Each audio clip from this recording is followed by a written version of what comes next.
গুনায় জর্জরিত এক ফকির, এক মিসকিন ভিক্ষা চাইতে এসেছে মহাবিশ্বের সম্রাটের দরবারে। তার চাহিদার কোনো অভাব নেই, তার অসহায়ত্বের কোনো অন্ত নেই, তার অন্তর এতটা কলুষিত যে সে এক বিন্দু রহমতের ফোঁটা গ্রহণ করার যোগ্য নয়। সেই হতভাগা যখন মহান রবের দরবারে এসে বলে, ইয়া রব, আপনি মুহাম্মদ সাল্লাল্লাহু আলাইহি ওয়াসাল্লামের ওপর সালাত এবং সালাম প্রেরণ করুন, আকাশ বিদীর্ণ হয়ে রহমতের ঝর্ণাধারা নেমে আসে আমার হাবিব সাল্লাল্লাহু আলাইহি ওয়াসাল্লামের ওপর।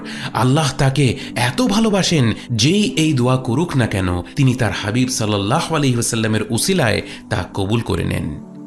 আর যিনি অসীম রহমতের মালিক, যিনি আর রহমান আর রহিম, তিনি কি আপনার এই দোয়া কবুল করে তারপর আপনাকে খালি হাতে ফিরিয়ে দিতে পারেন?